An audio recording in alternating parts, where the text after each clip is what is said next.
दुर्घटना क्यों होती है कार्यशाला में? तो मैं आपको बताता हूँ। सुरक्षा नियमों का पालन ना करने से, जो सुरक्षा के नियम हैं उनका पालन नहीं करते हैं, असुरक्षित परिस्थितियों में कार्य करना, सही औजारों का प्रयोग ना करना, ठीक है ना, सही औजारों का प्रयोग ना करना और लापरवाही से कार्य करना। अगर हम लापरवाही से कार्य करेंगे, सही औजारों का प्रयोग नहीं करेंगे तो दुर्घटना होती है, ठीक है ना, और दुर्घटना हो जाएगी। दुर्घटना से बचने के लिए क्या क्या उपाय करने चाहिए हमको? अगर हमें दुर्घटना से बचना है तो उसके लिए उपाय भी होने चाहिए। तो क्या क्या उपाय करने चाहिए? कार्यशाला में उपयुक्त पोशाक पहनकर ही कार्य करना चाहिए हमको। जो कार्यशाला है जहाँ हम काम कर रहे हैं वहाँ पे उपयुक्त पोशाक ही पहने, हम लूज कपड़े ना पहने। सुरक्षा नियमों का पालन करें। जो हमारे सुरक्षा के नियम होते हैं उनका सबका पालन करना चाहिए हमें। अगर हम किसी मशीन शॉप पे काम कर रहे हैं या फिर कहीं पे किसी कार्य को कर रहे हैं तो जो हमारे सुरक्षा के नियम हैं उनका हमें पालन करना चाहिए। सुरक्षा चिन्हों का अनुपालन करना चाहिए। जो सुरक्षा चिन्ह होते हैं हमारे, देखा होगा आपने कि जैसे वार्निंग का होता है और इन्फॉर्मेशन का होता है कि यहाँ पे हाथ नहीं देना है इस पर, या मशीन में अंदर हाथ नहीं देना चाहिए। कार्य करने टाइम पे अगर हम वायरिंग का काम कर रहे हैं या फिर इलेक्ट्रिकल का कुछ भी काम कर रहे हैं तो वहाँ पे हम इधर उधर हाथ नहीं देना चाहिए। प्रत्येक कार्य के लिए सही औजारों का प्रयोग करें। अगर हम कोई भी कार्य कर रहे हैं तो हमें औजारों के बारे में पता होना चाहिए कि कौन सा औजार हमें कहाँ पे यूज करना है, ठीक है ना। प्रत्येक कार्य को ध्यानपूर्वक करना चाहिए हमको। क्या करना चाहिए? प्रत्येक कार्य को ध्यानपूर्वक करें, हमेशा ध्यान से करें, मन लगा के करें। सुरक्षा चिन्हों को विभिन्न रंगों तथा आकारों में क्यों बनाया जाता है? जो सुरक्षा चिन्ह होते हैं उनको विभिन्न रंगों तथा आकारों में क्यों बनाया जाता है?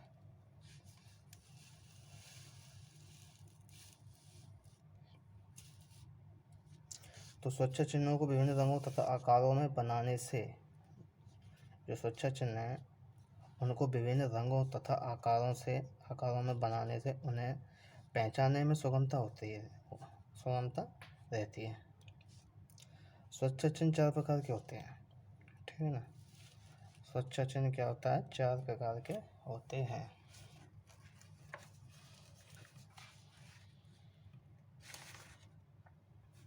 नंबर 1, ये निषेधात्मक होता है, प्रोहिबिटिव, ठीक है ना।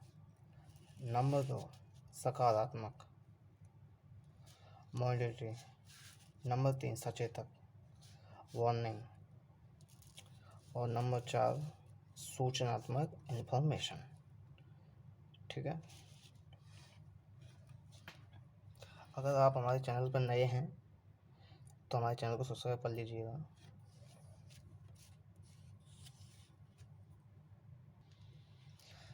विद्युत संबंधी मुख्य सुरक्षा नियम क्या होते हैं? जो विद्युत से संबंधित हैं वो सुरक्षा नियम क्या होते हैं? नंबर 1, किसी मेन स्विच को तब तक ऑन नहीं करना चाहिए जब तक कि यह निश्चित ना हो जाए कि उस स्विच से संबंधित विद्युत लाइन पर कोई व्यक्ति कार्य तो नहीं कर रहा। अगर हम कोई भी कार्य कर रहे हैं तो हमको ये सुनिश्चित करना चाहिए कि जिस मेन स्विच को हम तब तक ऑन नहीं करेंगे जब तक कि हमें ये पता ना चल जाए कि उस लाइन पर कोई व्यक्ति कार्य तो नहीं कर रहा है, ठीक है ना। नंबर 2, किसी विद्युत मशीन अथवा उपकरण को तब तक न छुएं जब तक कि यह सुनिश्चित ना कर लें कि उसकी बॉडी में विद्युत धारा अनैच्छिक प्रवाह तो नहीं हो रहा है। अनैच्छिक का मतलब है कि उसमें विद्युत धारा लीकेज तो नहीं है, ठीक है ना। नंबर 3, विद्युत मशीन एवं उपकरणों पर कार्य करते समय स्वयं को रबर के जूतों, रबर की चटाई, सूखी लकड़ी के फर्नीचर आदि से भू संपर्क से पृथक रखें, ठीक है ना। हमें हमेशा कार्य करने में, अगर हम विद्युत पर मशीन पे या फिर वायरिंग पे कुछ भी काम कर रहे हैं हम, तो हमें क्या करना चाहिए? रबड़ के जूते पहनने चाहिए या फिर नीचे रबड़ की चटाई होनी चाहिए या फर्नीचर आदि का स्टूल पर खड़े होकर कार्य करना चाहिए। विद्युत झटके से क्या तात्पर्य है?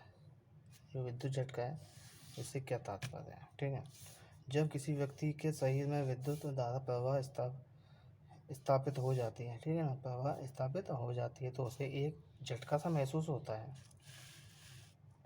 क्या होता है? उसे एक झटका सा महसूस होता है। जब किसी व्यक्ति के शरीर में विद्युत धारा प्रवाह स्थापित हो जाती है तो उसे एक झटका सा महसूस होता है, उसे विद्युत झटका कहते हैं। जैसे कि मान लो मैं कोई कार्य कर रहा हूँ, अचानक से वायर मेरे हाथ पे लग जाती है तो देखा होगा बहुत तेज झटका लगा, और जिसको झटका लगा होगा उसको तो एहसास है। ठीक है, हमें इन सब सावधानियों को बरतना चाहिए। ठीक है, मिलते हैं।